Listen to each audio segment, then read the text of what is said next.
What it is, what it do, cyber world. It is your girl, the one, the only, Ash Said It. AshSaidIt.com, AshSaidIt.com. Welcome to the Ash Said It Daily Podcast Show. I appreciate you guys for all of your love and support. Over 1,600 episodes and 500,000 streams worldwide. None of this would be possible without you guys, so I thank you so very, very much. And yes, we're into springtime, darlings. With springtime and spring cleaning, you probably need to revamp some of your home, your decor that's on the walls. So today, I've got with me just esteemed, awarded artist, just philanthropist, just everything in the world, the wonderful Alex Rudin. Hey, Alex. Hi, how are you? I am doing pretty great. How are you doing today? I'm great, thank you. I'm super excited to be here. Thank you so much for joining us, Alex. So, Alex, first off, what part of the country are you at today? I am in New York City. Oh, beautiful. The lovely New York City. Yes, New York. So, I'm assuming we're having some good New York weather this week, huh? I hope so. It was a little chilly this morning, but it's getting a little brighter, a little sunnier. Gotcha. It's getting warmer as well. It's so nice. You know, the flowers are blooming and the parks are great. Yes. Love it here. Absolutely gotta love that.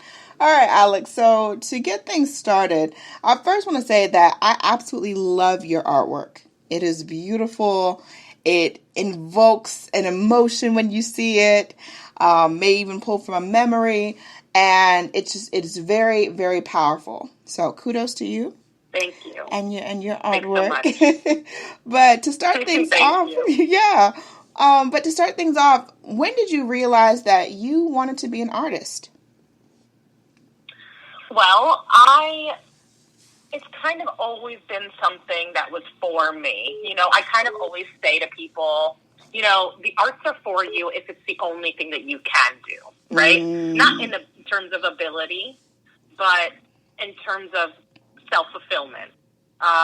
So, you know, I really grew up in a very creative household, and, you know, rather than, you know, people ask me what was a moment you wanted to be an artist, but I would say it was really just like my upbringing. You know, my artistic talents were super cultivated. I was exposed to a tremendous amount of, you know, museums and theater throughout my life, and you know, my family really respects and admires creative ability, and I'm really lucky for that.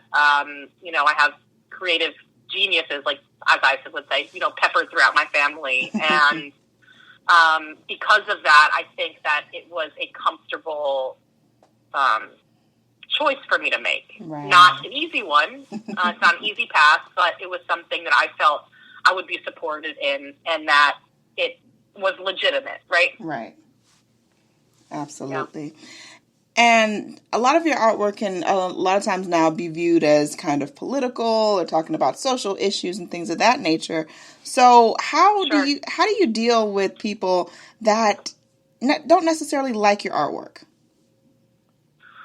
Well, honestly, I think that's the best circumstance. I believe that art is supposed to challenge somebody, to confront somebody, to beg a viewer to really sit in reflection and think about something, right? And I think that when art is viewed by someone and someone has a negative reaction, it's just evident that work is provoking, right? And that's the point. You're supposed to be provoking the people who are viewing it. If your art is being viewed by people who, you know, say, oh, or, you know, ogling at everything, that's not necessary, and who agree with what I'm trying to say, it's not necessarily the purpose. The purpose is to kind of stop somebody in their tracks and have them challenge their own way of thinking. So what I would say to that is I welcome it. I think that's the best thing that could happen. You know, I don't take any of that personally. Yeah. You know, it has nothing to do with me and everything to do with them. And I'm comfortable living in that space. Yeah. So as time was going on, and I'm sure that you were getting all kinds of outside influence, and you were pulling together different ideas of projects and things that you wanted to do and things that you wanted to actually work on. What made you decide to go this angle as far as some of the social issues that you address in your artwork? Sure. So, I mean, I graduated from Parsons New School for Design about 5 years ago, and I did a lot of gallery work. So I was kind of banging my head against a wall trying to break into that, like, white wall gallery space, right? And it wasn't fulfilling. It wasn't working. It is a very elitist world where, money, power, and hierarchy are kind of the name of the game. Right. And I didn't really feel like that was a world that I, one, belonged in, or two, wanted to necessarily be a part of. And I kind of decided to spread my wings and go searching for something else within the arts that made more sense for who I am. And in doing so, I really fell into silk screening. I founded my company, Rudin Studios, LLC, in 2019, and was actually going down the path of making furniture. My mom's an incredibly gifted interior designer. As I said, arts are throughout my family. And I was starting to make tabletops and work on Sarah Egla Musée, which is gilding on glass. And then coronavirus hit, really, and suddenly I found myself far away from my studio in the print shop I call home, and struggling with what to make and honestly how to help. I was seeing mortality rates and people in New York City waiting in line to get food. The food insecurity went through the roof, and I was privileged enough not to be in New York City at that time and to be observing from not too far away, but far enough away, and felt like I needed to do something. So I decided to make a series of paintings, 6 or 7 paintings, large scale, and I had an auction and donated 100% of the proceeds to homeless and trafficked youth in New York City.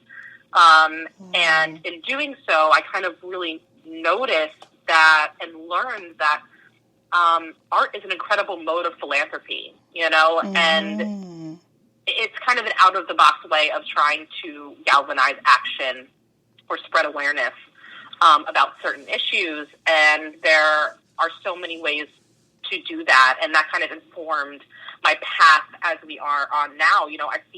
I feel like, history called upon really all with a voice to rise up and speak, and I feel like that's really exactly what I've been doing ever since. And whenever there's as soon to follow, after COVID, the beginning of COVID, soon to follow was, the atrocious murders of George Floyd and Ahmaud Arbery and Breonna Taylor, which brought racial justice to the forefront of the American conscience. And I followed suit and made a poster and donated 100% of the proceeds there, and really found my footing within the humanitarian and social justice spaces. And from there, started to develop partnerships and get into the political arena. And, months later, I'm now at this point, and it's just been the most incredible ride. I would absolutely say so. One of my favorite pieces of yours is that of the young lady, the young, eloquent, young Amanda Gorman. That picture, amazing. I mean, you capture the essence of her in that picture, and it just, from the colors to the detailing in her face, I mean, it's just amazing. And I wanted to ask you, how long did it take for you to complete that? Well, I get asked this question a lot. So I would say that the timing of my pieces really depends on the level of inspiration that I have, right? Lots of things I make are spur of the moment, that I'm feeling, kind of impulsive, or I have this creative urge to express myself and get this out. Lots of them are planned, lots of commission pieces are planned. Lots of the pieces I post on Instagram are planned out more. The Amanda Gorman piece is much more one of those soulful, inspirational pieces. I find Amanda Gorman to be one of the most incredible examples of the ineffable qualities of art, right? That she can transcend time and space and idea to connect with somebody through her words. And I also think that, looking towards youth for hope and inspiration is really important. And I think she's a shining beacon of light. And I was so moved to paint her. And so that one came out, rather quicker than some others, you know, Yeah. about a day. I would say I put about a day on working on her portrait in itself. But with Amanda Gorman, I also felt like that was not enough. I could not stop at one picture. I ended up doing the portrait of her hands with the hill we climb chain between them, because I think she's so eloquent in the way she moves her hands. It's just beautiful. It's like a dance. It is. And then I decided to also, it's on my Instagram, but animate the entire hill we climb poem and make it into a much more engaging piece of artwork that I've made before, and really highlight her, because she is just a powerhouse. Yes, she is. I mean, for generations, like it was literally, we were watching history unfold, and I'm like, wow, this young girl, and like she had just, I don't know, just she had the essence. She had of us like in the palm of her hand. Yes, you know. Yes, it's incredible. A young woman of color can command that kind of, you know, power. It was incredible. It was and so we all needed proud. To see. Yes, we all absolutely we needed to see that, and it just warmed your heart to see that, because it's like you hear on the news all this crazy stuff that's happening, but to see a young person of her caliber at that age to be able to express herself and just so fully confident, I loved it. I absolutely loved every bit of that. It was incredible. She is. Gives me a lot of hope for that generation. Yes. You know, I don't know if I'm in her generation. I'm not sure. I don't think I am either. That generation, mine, I'm not sure. I feel like there's hope, and that's a good thing. Yes. That's the main thing. There is hope, as long as we can pull some more of those from the stream. Yes, definitely hope. So, exactly. So Alex, as time is going on now, and we're starting to kind of, you know, peek the corner a little bit, we're starting to get out a little bit more. What do you have lined up next? I know that there's some things lined up. Yeah. So I have a couple projects that are ongoing that I've been working on. One of them is an educational poster series. That's called the Unite Poster Project. You can actually view the posters on my Instagram or my website. My website's alexrudin.com. My Instagram is @_AlexRudin. And the series is really designed to spread awareness about the importance of diversity, equity, and inclusion within schools, and the idea of building civic engagement and communities. And I have a curriculum that I've developed that accompanies that project. So basically, the idea is that schools, around the country, will place these. I should also mention that is a non-for-profit project. So all of the fee goes towards printing the pieces, and I don't take anything. Right. But getting these posters placed in educational settings, and then there's a program that I developed, about a 3 to 4 hour high school program that focuses on diversity, equity, and inclusion, and social justice in the arts, and the importance of incorporating action and generosity within your art practice, and how to do that. So that's something that I'm working on right now that I'm really excited about. In a couple schools, and I've got a couple more in the works. So we're at the beginning there, but that's super exciting. And then I also have my first show coming up. I haven't had a show in a very, very long time because of COVID. And it's a 20 to 30 piece show at Jersey City Hall, which is a super exciting opportunity to be in a municipal or government building. And the work really focuses on what you and I have been discussing, about social justice and community and actionable generosity. And I don't actually have a date set in stone at this moment, but it will be this summer. So if anybody is in the area, Jersey, Connecticut, New York, please check back with my Instagram and my website, and I'll be promoting it as the time gets closer.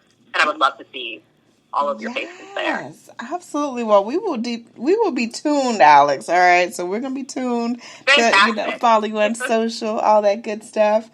Last but certainly not least, Alex, what advice would you give to the next generation of young female entrepreneurs?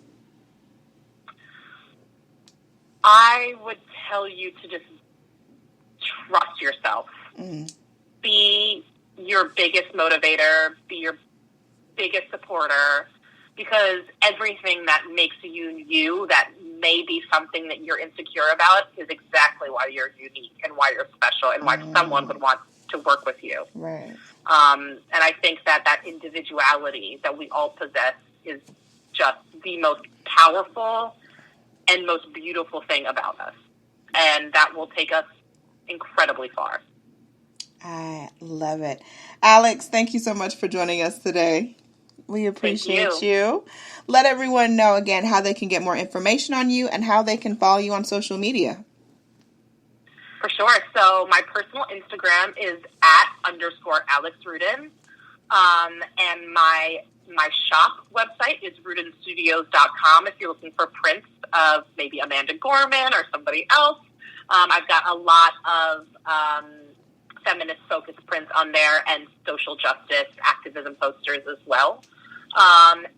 Or you can visit my portfolio website, which is alexrudin.com, and has a pretty comprehensive list of my work and my shows and podcasts, press and media, etc. So, and please feel free to reach out to me if you want to. Absolutely, Alex. Much more success to you and your team. Keep putting out good works out there. I definitely want you back on the show, Alex. I like the exclusives, okay? So when people have new stuff happening, anytime. I definitely want you back. Anytime. Certainly. I appreciate each and every one of you guys. Thank you so much for all of your love and support. Keeping in mind, anyone to tell you that you can't do what you want to do. You look them square in the face, you tell them, don't believe me. Just watch. Watch what I do. Watch me make it happen. Watch me make history. That's what we're doing this for, the history books. Social media is nice, but real life is so much better. Until next time, you guys.